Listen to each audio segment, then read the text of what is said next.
A remarkable admission has just slipped almost unnoticed into one of the world's leading science publications, and if you care about human origins, its implications are enormous. Hidden inside a recent New Scientist video, revealingly titled "We Were Wrong About Our Human Evolution," is a discussion that quietly challenges some of the most fundamental assumptions about where we came from and who our ancient human relatives actually were. Even more surprising is who is making these statements. The discussion features Chris Stringer, the British paleoanthropologist whose work helped define the modern out-of-Africa model, alongside Ella Al-Shamahi. Rather than defending the traditional picture, the conversation openly acknowledges that the evidence has changed in profound ways. The first revelation is that hybridization between ancient human groups was not an unusual event at the edge of history. The ancient DNA record now points to repeated interbreeding between Neanderthals, Denisovans, and early Homo sapiens, to the point that discoveries like Denny, a first-generation Neanderthal Denisovan child, are difficult to explain if these encounters were truly rare. The second revelation is even more striking. The video explains that one scientifically valid interpretation is to regard Neanderthals and Denisovans not as separate human species at all, but as populations within Homo sapiens. There are plenty of scientists who think we can view our ancient human relatives, like the Neanderthals and the Denisovans, as separate species. But there are also some who think that all of the interbreeding we are now uncovering is evidence that we should see them as simply populations within Homo sapiens. So what we see from this whole fossil record, and indeed the genetic record, is that human evolution is a process of diversification. And we've got these branching patterns of species diverging from each other, but it wasn't a complete separation because these branches now and again, in some places, came together and exchanged DNA. If that interpretation continues to gain acceptance, then one of the oldest divisions in paleoanthropology begins to disappear, and the entire story of human evolution becomes far more interconnected than many of us were taught. The question is not simply whether we were wrong. The real question is just how much of our understanding now has to be rewritten. The first fracture came through hybridization. The old replacement story could tolerate a small amount of interbreeding as a footnote, an exception, a rare crossing at the edge of expanding populations. But that is not the world ancient DNA has uncovered. The genomes tell us that contact between ancient human groups was repeated, geographically widespread, and biologically important. Neanderthal ancestry sits inside the genomes of people outside Africa today. Denisovan ancestry survives at especially high levels in Oceania and in meaningful traces across parts of Asia. These are not isolated accidents that left nothing behind. They are signals of populations meeting, mating, and producing children who became ancestors. The older picture of hard boundaries between human groups has been replaced by something much more tangled, a network of regional humans whose lineages split, reconnected, split again, and exchanged genes across enormous stretches of time. Then came Denny. A single bone fragment from Denisova Cave became one of the most important fossils ever found, because it belonged to a girl whose mother was Neanderthal and whose father was Denisovan. She was not a distant descendant of some ancient mixture blurred across hundreds of generations. She was first generation. One parent from one group, one parent from another. That fact changes the emotional and scientific weight of the story. If Neanderthals and Denisovans were so separate, so alien to one another, then Denny should have been almost impossible. Yet there she was, sitting in the genetic archive as direct proof that these groups met and had children. And if one small fragment from one cave can reveal a first-generation hybrid, then the deeper implication is difficult to avoid. Hybridization was not some vanishingly rare accident. It was common enough that the fossil archive, thin as it is, caught it in the act. This is where the New Scientist video becomes more than another update on ancient DNA. Near the end, the question shifts from interbreeding to identity. What are Neanderthals and Denisovans in relation to us? The old answer was simple. Distinct species. Human relatives, yes, but outside Homo sapiens. The new answer is far less tidy. Ella Al-Shamahi states that there are scientists who still regard Neanderthals and Denisovans as distinct species. But there are also scientists who think the interbreeding now being uncovered is evidence that we should view them simply as populations within Homo sapiens, and that Neanderthals and Denisovans actually belong to our species. Then comes the crucial line: whichever view one prefers, both are considered valid right now. That sentence is the bombshell. It means the old boundary has lost its certainty. It means the idea that Neanderthals were extinct Eurasian Homo sapiens is not just a provocative outsider claim. It is now being described as a valid interpretation. The significance of that shift is enormous. Once Neanderthals and Denisovans can be discussed as populations inside Homo sapiens, the entire genetic vocabulary begins to change. Neanderthal DNA is no longer merely the DNA of a different human species that entered ours through limited hybridization. Under that interpretation, it becomes archaic Eurasian Homo sapiens ancestry, inherited from regional populations that disappeared as recognizable groups but survived in fragments inside later people. Denisovan ancestry becomes another strand of the same larger human web, not an alien contribution from a failed side branch, but a trace of extinct human populations that once occupied Asia. That framing totally complicates the idea of one clean lineage descending from Africa around 60,000 years ago and replacing everything in its path.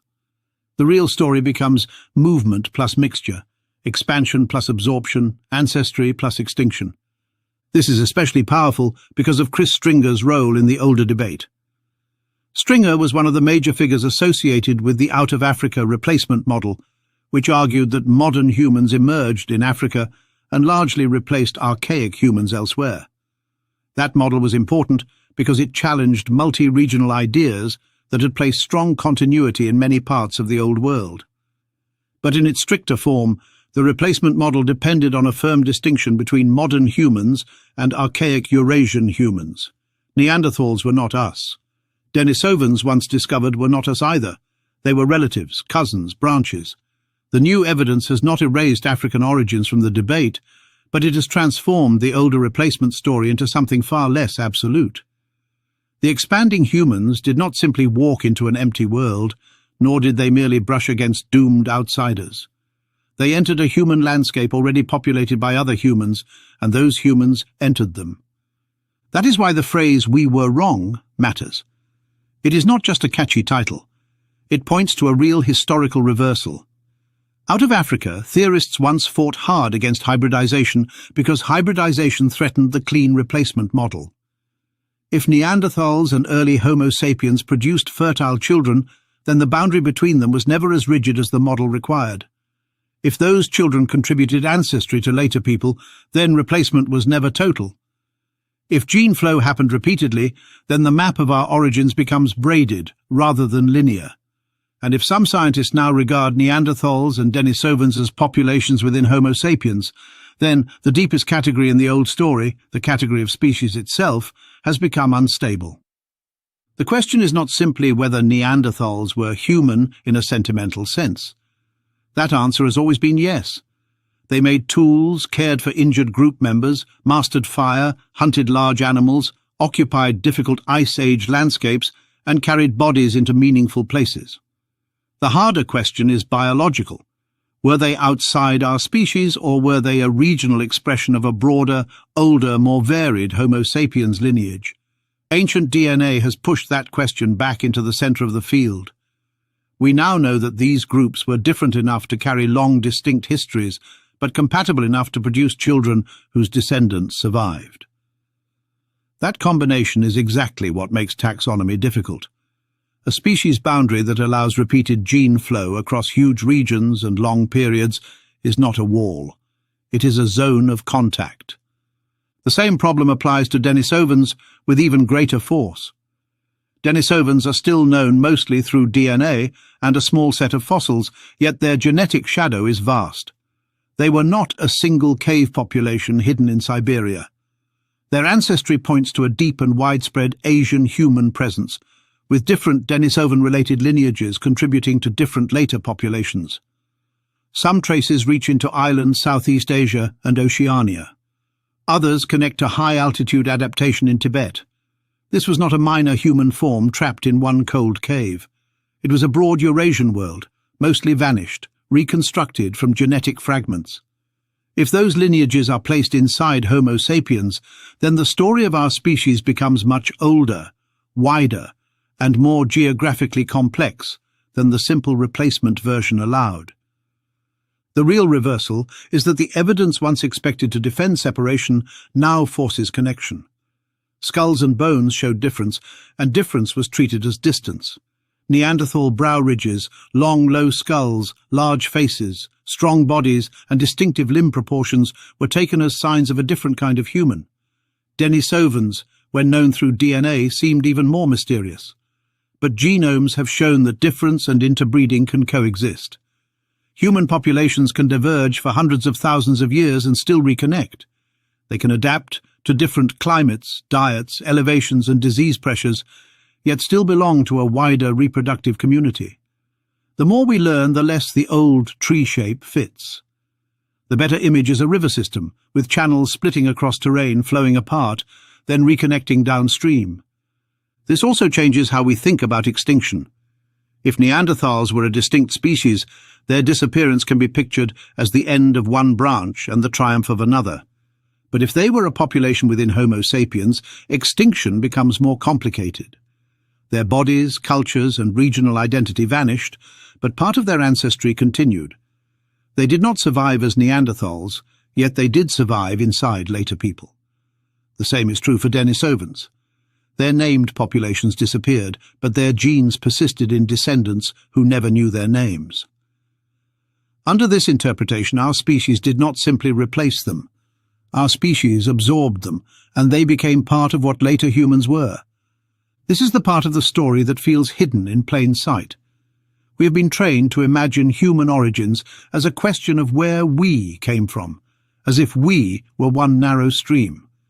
But ancient DNA keeps showing that we were assembled from many streams. African ancestry is central, but Eurasian archaic ancestry is also real. The Levant, Europe, Siberia, Southeast Asia, and Oceania all contain pieces of the puzzle. The deeper story is not a march out of one place by one pure lineage. It is a long history of expansions, contractions, encounters, separations, and returns. The 60,000 years ago dispersal still matters, but it no longer stands alone as the whole explanation. It sits inside a much older pattern of human movement across Africa and Eurasia. That is why this new scientist statement matters so much. It brings a once controversial implication into ordinary scientific discussion. It says openly that both interpretations are valid.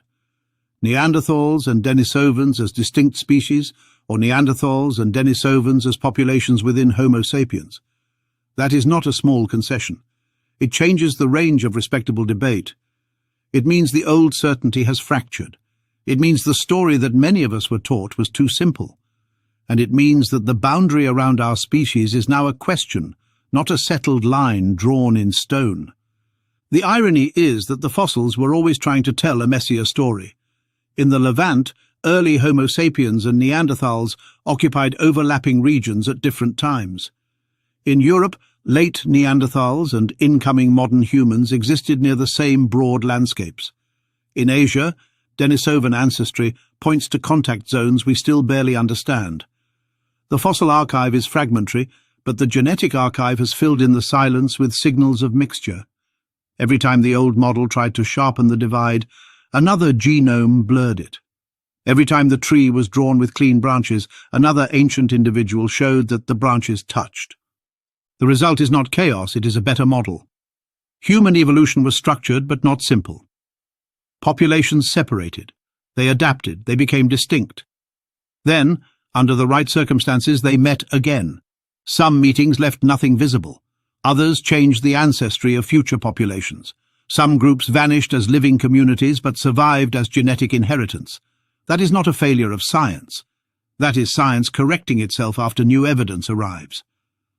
The problem was never that earlier researchers asked the wrong questions. The problem was that they had only bones, measurements, and limited comparisons. Ancient DNA opened a second archive, and that archive has forced the old categories to bend. So when we hear we were wrong, we should not treat it as a confession of total collapse. It is more interesting than that. It is the sound of a field moving from a clean story to a truer one. The old replacement model gave us a simple line. The new evidence gives us a network. The old language gave us separate species standing apart. The new debate allows extinct populations within Homo sapiens. The old story gave us modern humans arriving and replacing. The new story gives us contact, mixture, inheritance and disappearance without total erasure. And that leaves us with the deepest question. If Neanderthals and Denisovans belong inside Homo sapiens, then what exactly are we? Are we the descendants of one successful branch, or are we the surviving fusion of many ancient human populations, some African, some Eurasian, some still barely known? The answer changes how we see every skull, every cave, every fragment of ancient DNA. It changes the meaning of survival. It changes the meaning of extinction. It changes the meaning of our species name itself. Thank you for watching. The story of human origins is still being rewritten, not because the evidence is weak, but because the evidence has become too strong for the old story to contain. Neanderthals and Denisovans are not fading farther away from us. With every new discovery, they move nearer. The question now is not whether they touched our ancestry. They did. The question is whether they were ever truly outside it.